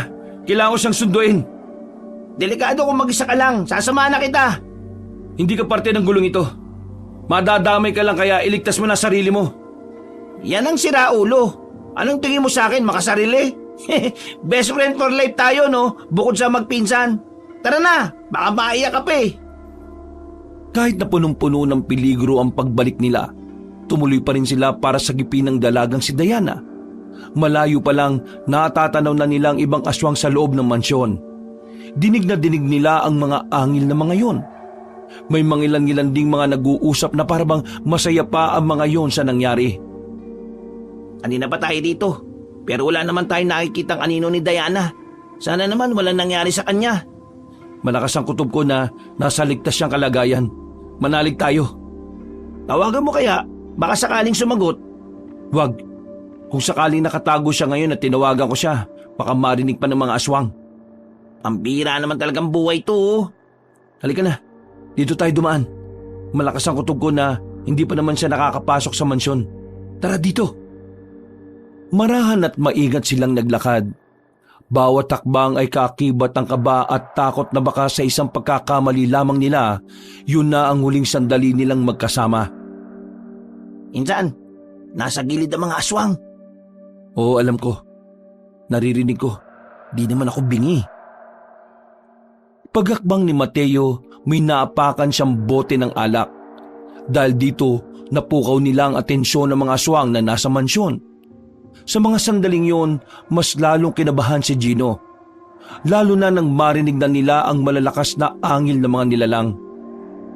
Sabi ko mag-ingat eh. Para naman tanga to eh. Pare, nandiyan na sila. Huwag ka lang maingay. Kinuha ni Gino ang natapakan ni Mateo at saka ibinato sa ibang direksyon. Dahil dito ay doon natuon ang atensyon ng mga aswang. Nakahinga naman sila na maluwag. Pero muling bumalik ang kanilang kaba nang biglang dumating si Mang Biyong. Sa lahat ng aswang, tila ito ang pinakamatalino sa lahat. Nakita nilang bigla na lamang lumingon sa kinaroroonan nila ang matandang aswang. Para bang alam nito kung nasaan sila. Kaya naman, inihanda na rin nila ang daladalang baril. Nang makita nilang papalapit na ang mga yon, wala na silang magawa kundi ang magpaula ng bala. nagpulasan ng mga aswang.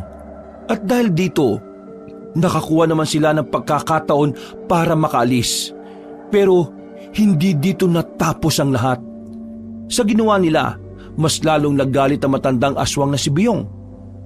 Lintik kasi ito eh. Napalayo tuloy tayo sa kinaroroonan ni Diana. Oh, bakit ako?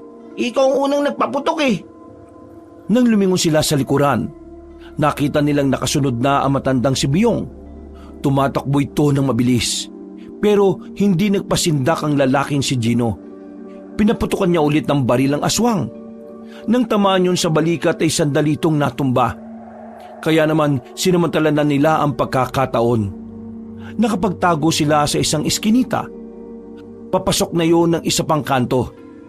Pumunta sila sa silong ng bahay. Habol nila ang kanilang hininga ng mga sandaling yon. Wala na yata siya, pre. Sige nga, silipin mo. Oh, bakit ako? Ikaw na. Ikaw mas malapit eh. Marahang inilabas ni Mateo ang kanyang ulo. Nakahinga siya na maluwag nang wala na si Mang Biyong. Nang lumabas na sila sa silong ng bahay, nakita nila ang matandang aswang na nakatayo lang pala sa di kalayuan sa kanila. Tila hinihintay lang silang makalabas.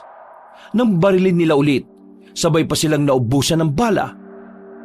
Walang yung buhay to, oh. May balat ka siguro sa puwet eh. Kinakalaban mo na rin pala ako kaya, Liha.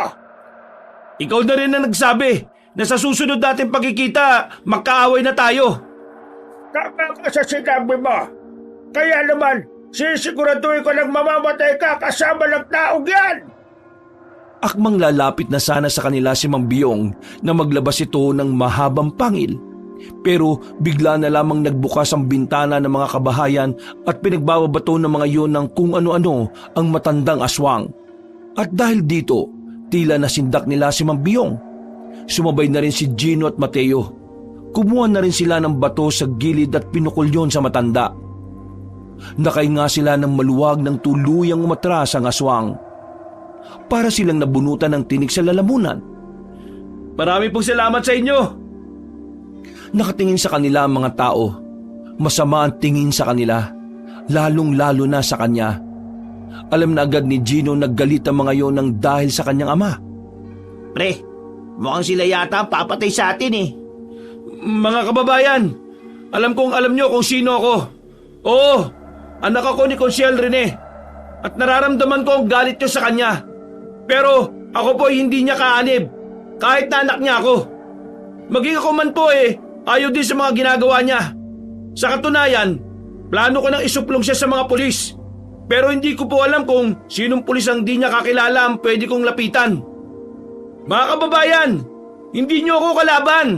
Maniwala kayo o sa hindi, gusto ko na rin ang pagbabago sa baryong ito. Gusto ko na rin mawala sa pwesto ang ama ko. Dahil pinag-aarian na ng demonyo ang baryong ito sa pamamagitan ng tatay ko. Tama ang pinsan ko. Uy, wala ka bang sasabing matino? Wala eh. Ngayon, alam natin may mga aswang nang lumitaw sa baryong ito. Ang lahat ng ito ay kagagawa ng aking ama at ang lalaking si Jordan. Sila ang may sala rito kung bakit may mga aswang na galit. Alam ko na mahal ninyo ang mga pamilya ninyo at tandaan niyong protektahan silang lahat laban sa mga nilalang na yun. Kaya naman, gusto ko magkaisa tayong lahat para talunin ang mga aswang at panagutin si Consiel Rene, pati na rin si Jordan. Nagbulong-bulungan ang magkababaryo. Ano po? Sang-ayon po ba kayo sa akin? Marami ang natuwa sa kanyang sinabi. Karamihan sa mga sumang-ayon sa kanya ay mga dating trabador sa bukid na natanggal dahil sa kagagawa ng kanyang ama. Sa isang iglap, nakabuo ng grupo si Gino. Nakuha niyang tiwala ng mga tao.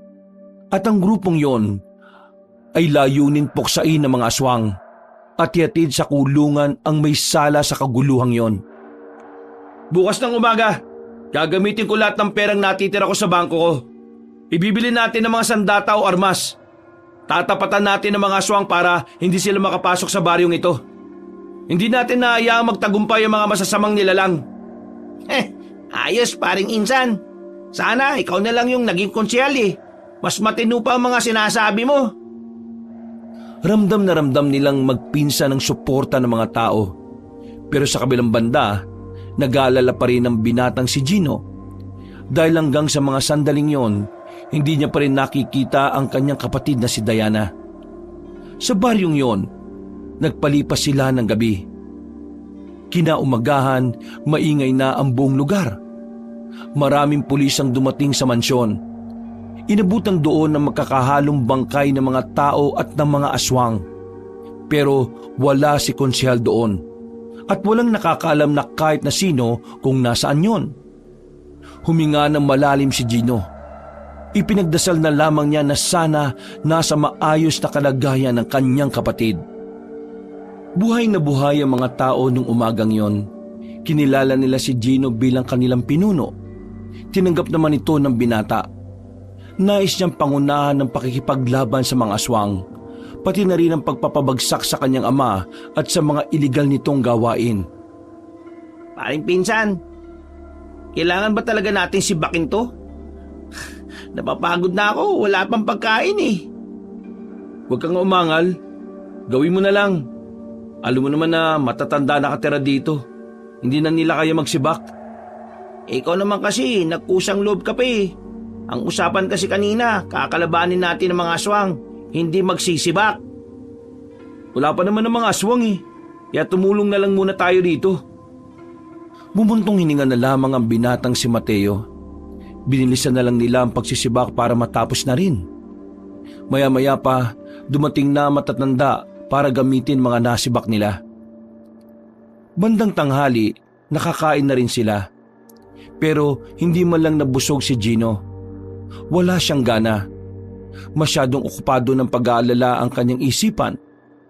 Hindi mawala-wala sa kanyang isipan ng kanyang kapatid na si Diana. Kaya naman, mga dakong alauna ng hapon, naisipan ni Gino na bumalik sa kanilang mansyon. Malakas ang kanyang loob na wala na roon ang mga aswang dahil maliwanag na. Sumama rin naman sa kanya si Mateo. Hindi rin naman nagtagal ay nakarating na rin naman sila roon. Sa tapat pa lang, nararamdaman na kagad nila ang mabigat na atmosfera.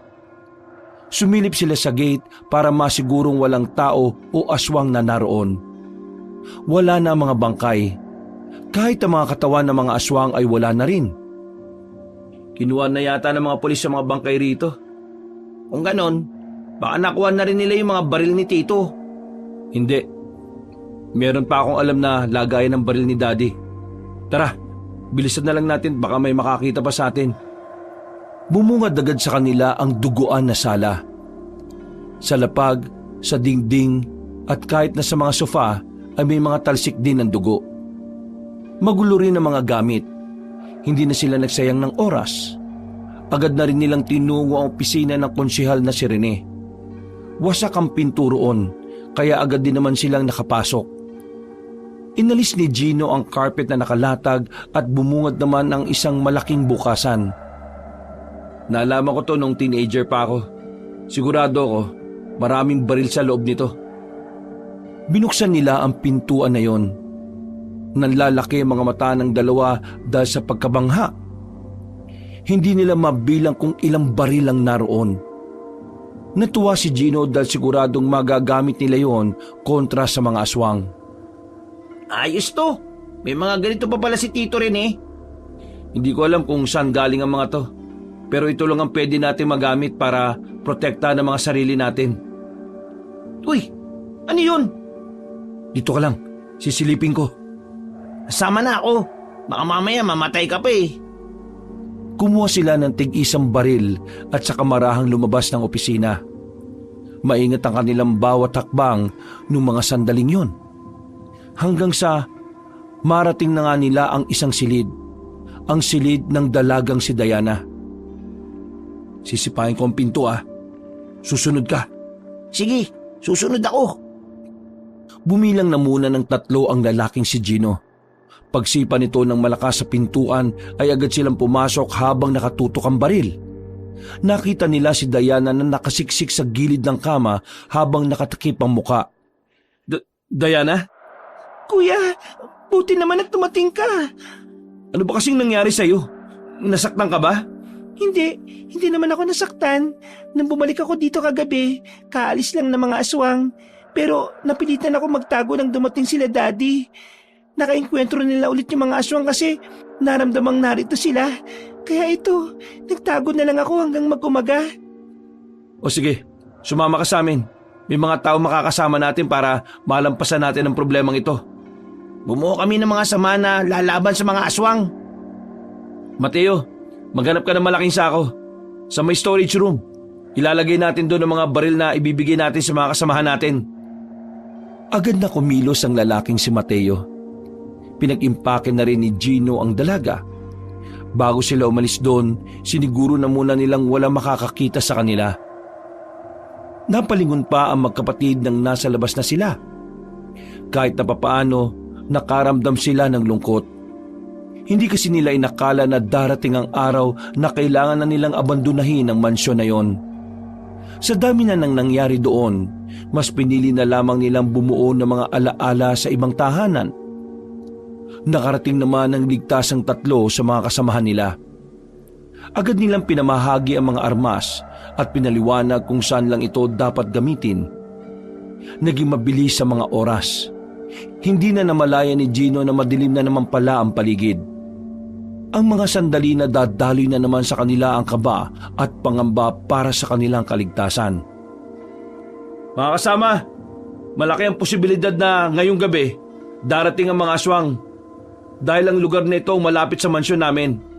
Kaya naman, ihandaan niyo mga sarili niyo at huwag na huwag kayong panghihinaan ng loob. Isipin na lang natin na para ito sa pamilya natin.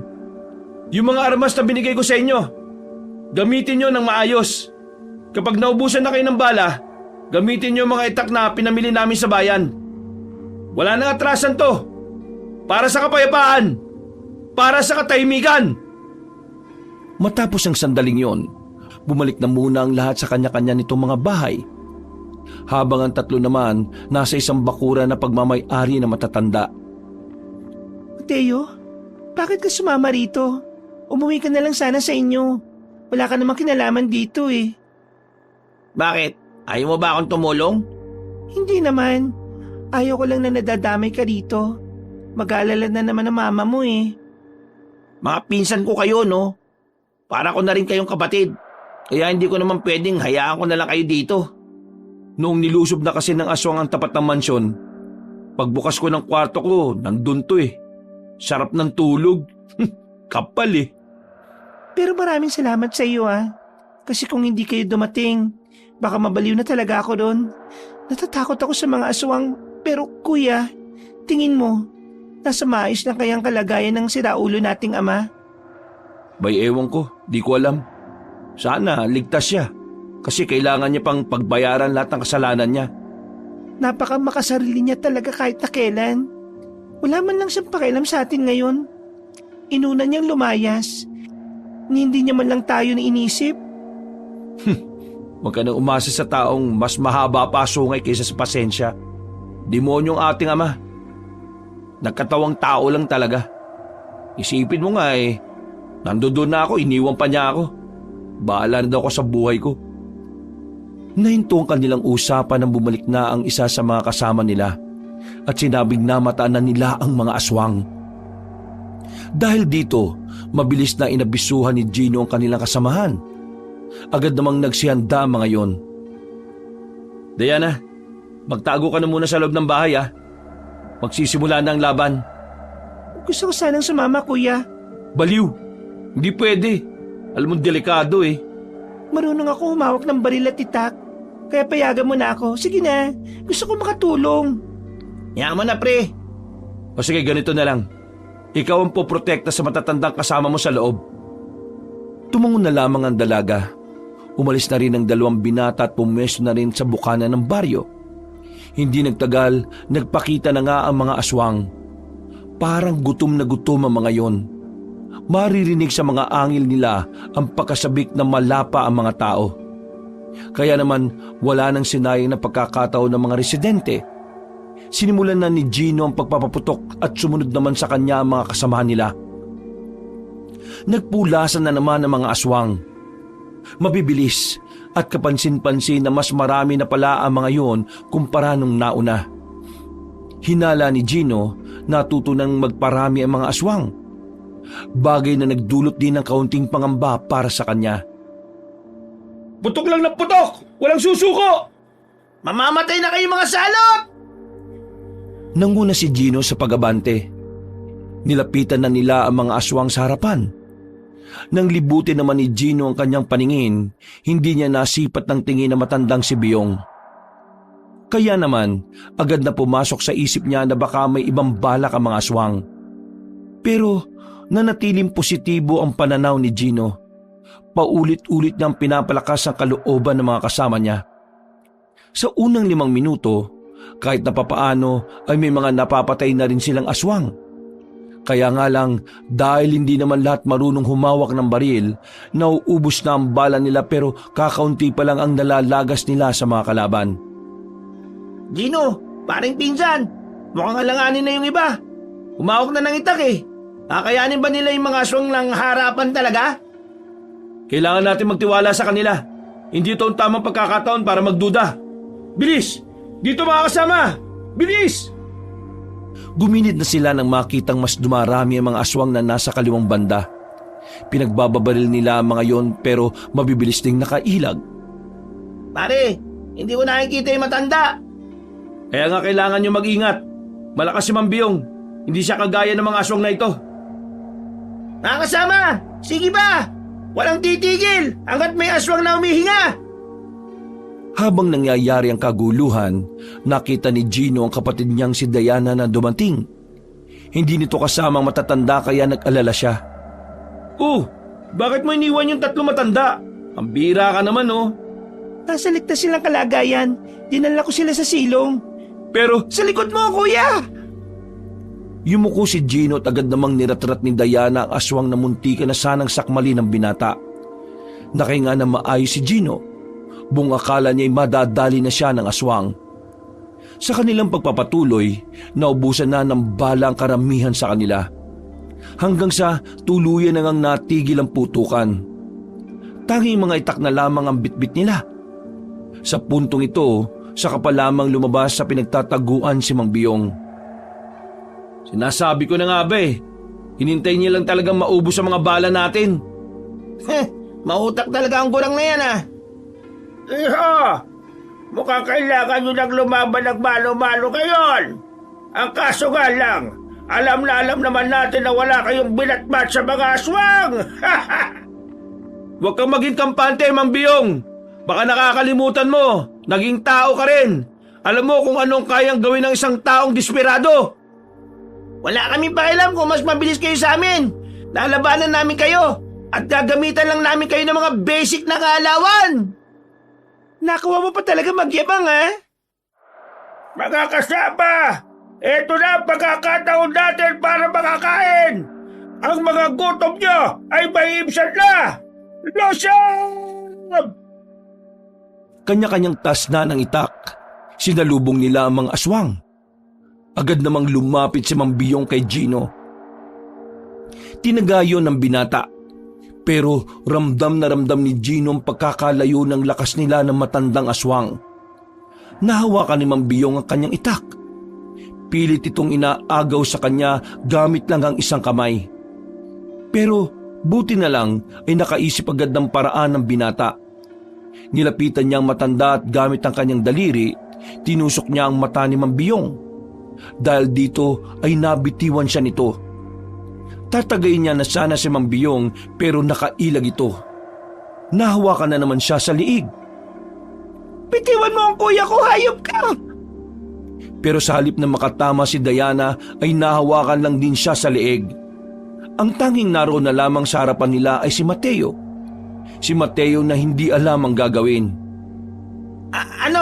Sige, lulusob na nga ako. Bitiwan mo ang dalawa kong pinsan. Matapang na lumusob si Mateo.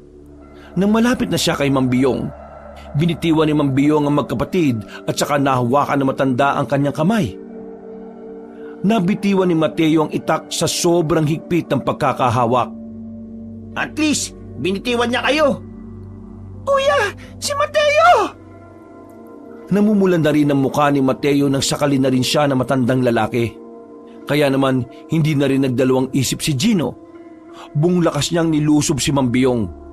At sa wakas, nagawa na niyang patamaan ng aswang. Sumilit agad ang dugo nito mula sa balikat hanggang sa dibdib. Pero hindi yun naging dahilan para mapahina nila ang matanda. Sa halip, mas lalo itong nanggigil sa kanila. Kinagalit na talaga ako! Mas sumaba ang mga pangil nito. Nakalabas na yun sa bibig. Pati na rin ang mga kuko ni Mambiyong ay nagsihabaan na rin. Lumundag ang matandang aswang patungo kay Gino. Kinalmot nito ang lalaki. Pero buti na lang ay naisalag ni Gino ang hawak-hawak niyang itak. Nakadistansya siya ng bahagya. Mga anak kayo ng demonyo konsyel na yan! Kaya dapat ngayon pa lang mawala na rin kayo sa mundo bago pa kayo gumawa ng kasamaan! Oy! Kayo mga aswang! Kayo may ginagawang masama eh! Hindi kami! Manahimik ka! Hindi ka anak! Hindi namin kasalanan ng ama namin. At sinasabi ko na rin naman sa iyo noon pa. Gusto namin siyang magdusa sa lahat ng kasalanan niya. Pero hindi mo ako pinaniwalaan eh. Mas pinili mo ang ganitong buhay kaysa maghanap ng solusyon kung paano ka makakabalik sa dati. Wala nang tamang dahilan para bumalik pa ako sa dati. Wala nang pinakababahal kong asawa. Kaya hindi ko rin kayo hahayaang makapabuhay ng payapa. Lahat ng naging dahilan ng pagdurusa ko, magdurusa din! Gumapang ng mabilis sa matandang aswang at lumundag ito kay Gino. Nanlalaki ang mga mata ng binata nang mahawakan siya nito sa damit. Kakalmutin siya nito sa muka. Isasalag niya sanang itak pero naagaw yun ng aswang. Kaya ang naipansalag na lamang niya ay ang kanyang braso. Tumumba ang binata. Kinuha ni Mambiyong ang itak. Mapatay ko na kuya mo, iha! Wala ka bang huling salita na sasabihin sa kanya? Wag! Nakikiusap ako! Wala naman siya kasalanan sa iyo eh! Si Daddy ang gumawa sa iyo ng kasalanan at hindi ang kuya ko! Wala akong pakialam! Kapag gusto kong paslagin, gagawin ka! Akmang tatagay na sana ni Mambiyong ang binata nang biglang dumating sila Konsyel Rene kasama ang ilang mga lalaking armado. Niratrat ng mga yon ng mga aswang. Si Mangbiyong naman, tinamaan sa ulo kaya agad na bumulagta. Hindi pa nakontento ang mga kasamahan ni Konsihal. Niratrat ng mga yon ng matandang aswang kahit na hindi na ito gumagalaw. Sa isang iglap lang, bumulagta ng lahat ng aswang. Ang sandaling yon, tila naging bayani sa mata ng karamihan ng konsihal na si Rene. Dad! Mga kasama, huwag na kayo matakot! Pinatay na namin ang mga aswang! Wala nang manggugulo sa mga pamilya ninyo! Pero sa halip na matuwa ang mga tao ay nagalit pa ito sa kanya. Alam na rin kasi ng mga yon ang lahat ng kanyang kabulukan. Pero hindi na lamang pinansin na matandang konsihal ang opinyon ng mga residente. Ang mahalaga na lamang kay konsihal ay natalo na nila ang mga aswang. Diyos ko, kung hindi pa ako dumating, baka namatay na ang dalawang anak ko na inutil. Tumayo na kayo dyan, Gino. Sasamahan mo pa ako. Nakakuha na kami ulit ni Jordan ng mga panibagong aswang. Hindi na makakatakas sa mga yon. Sa narinig na yon ni Gino, agad na nag-init ang kanyang ulo. Pero mas pinili niyang ikalma ang kanyang sarili. Alam niya na hanggang sa mga sandaling yon, kailangan niyang sakyan ng ama niya para maisagawa na niya ang huling plano.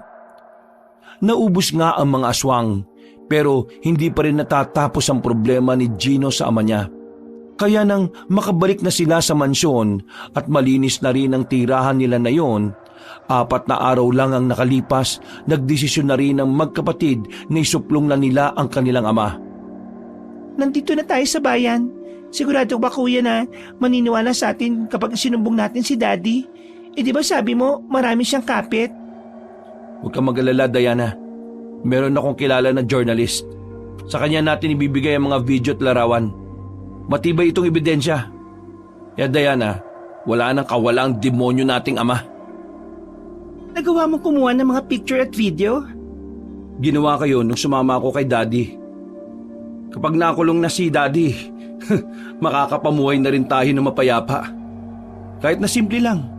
Basta walang kapahamakan at hindi iligal. Masaya na akong tayo lang ang magkasama. Muntikan pang maiyak ang babae ng mga sandaling yon. Pero agad na rin naman silang naglakad at tinungong kinaroroonan ng journalist na kilala ni Gino.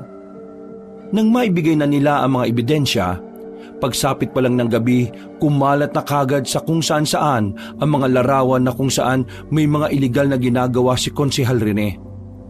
Sa mga video naman, makikitang nag-ooperate ng sabungan ang kanilang ama. At higit sa lahat, makikita rin sa video ang sandaling nasa venue sila ng sabungan ng mga aswang. Galit na galit ang matandang konsehal dahil dito nasira ang kanyang pangalan. Kasama nitong nahaharap sa patong-patong na kaso ang binatang si Jordan. Si Jordan na una nang sumuko sa mga pulis. Hindi! Peke lang ang mga larawan at video na yon. Hindi ako yon. Ano ba? Bitiwan nyo nga ako mga visit kayo. Hindi nyo ako kilala. Ako nagpapalamon sa inyo sa istasyon. Bitiwan nyo ako. Gino, Diana, tulungan nyo ako. Hanapin nyo yung pinakamagaling kong abogado. Kilala nyo ako. Alam nyo hindi ko magagawa yun. Ako nagsuplong sa iyo sa mga batas. Ano? Anong sabi mo? Mabubulo ka na sa kulungan, Daddy. Kailangan mong pagbayaran ng mga buhay na nawala, ang mga taong naabala at mga perang ginamit mo sa kasamaan. Pati na rin ang pagpapatayo mo ng mga sabungan ng aswang. Walang iya ka. Wala ka nang ambag sa buhay ko. Ginawa mo pa to sa akin. Wala kang kwenta. Kayong dalawa. Ano ba? Itiwan nyo nga ako. Wala nang nagawa pa si Konsehal Rene at naipasok na rin ng mga pulisya sa sasakyan. Nakahinga na rin ng maluwag ang magkapatid. Mula nang makulong ang kanilang ama, nanirahan na lamang sila sa simpleng bahay. Hindi malaki, hindi malawak. Sapat na para sa kanila ang buhay na hindi marangya pero mapayapa. Samantala, ang mga aswang naman na nakuha ng mga pulis, sabay-sabay yung sinunog upang hindi na makapambiktima pa ang mga yon. Wala na ang mga aswang. Wala na ang madugong labanan. Sa mga nangyari, napagtanto ni Gino na hindi pala aswang ang dapat nating mas katakutan. Dahil ang mas nakakatakot na nilalang sa mundo ay ang mga taong kayang gumawa ng kasamaan para lamang sa kayamanan at kapangyarihan. Wakas,